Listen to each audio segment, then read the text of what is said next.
A little college football here because, the Bulls, they had their breakup after their championship run, and now it appears that the Buckeyes, they are going through some of that themselves. Chip Kelly, he has taken the OC job with the Raiders, reportedly making about $6 million a year as the NFL's highest paid coordinator. He joins the list with former DC Jim Knowles and former offensive line coach Justin Frye as their third coach to leave Ryan Day's staff. So who should the Buckeyes be going after, JP? Well, here's the thing.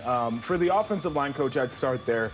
I'm not going to say this is the easiest hire, but the one thing about Justin Frye was that he wasn't a dynamic recruiter. So I think that they can go out and identify an offensive line coach who's known to be a recruiter, also a developer, and they can get better from that standpoint there. Alex Atkins was fired from Florida State. He was involved in a recruiting scandal, I believe, as well. Florida State also had a bad year. He's well thought of for offensive line coaches. I think they look there.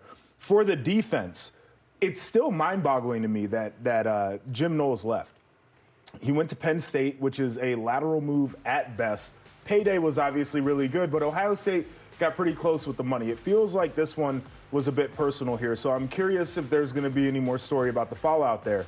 Were there any warning signs, or were you that maybe looking back, you're like, oh, okay, maybe that makes sense now? After the Oregon game, the first time they played during the regular season, there was chatter about some consternation among the coaching staff. So I think this was something that could have been predicted. Pete Golding's a name that I want to see. I don't even know if that's a name that's on the list. I think they're looking internally right now. This should be a national search.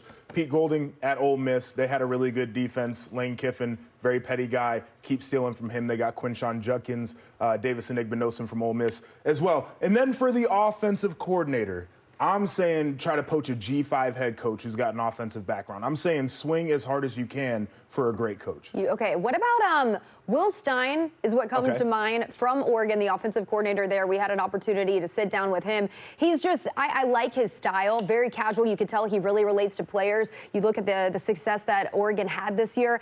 Now, it's a little controversial. It would be a controversial move if Ohio State got it from their rival. I would say their rival now in Oregon, but I think he would be a really good fit there. And then Brian Hartline, obviously in the conversation as the co-offensive coordinator currently. Yeah, I think Brian Hartline deserves an interview for this job. He's done a great job as a recruiter, obviously done a great job as a wide receiver coach.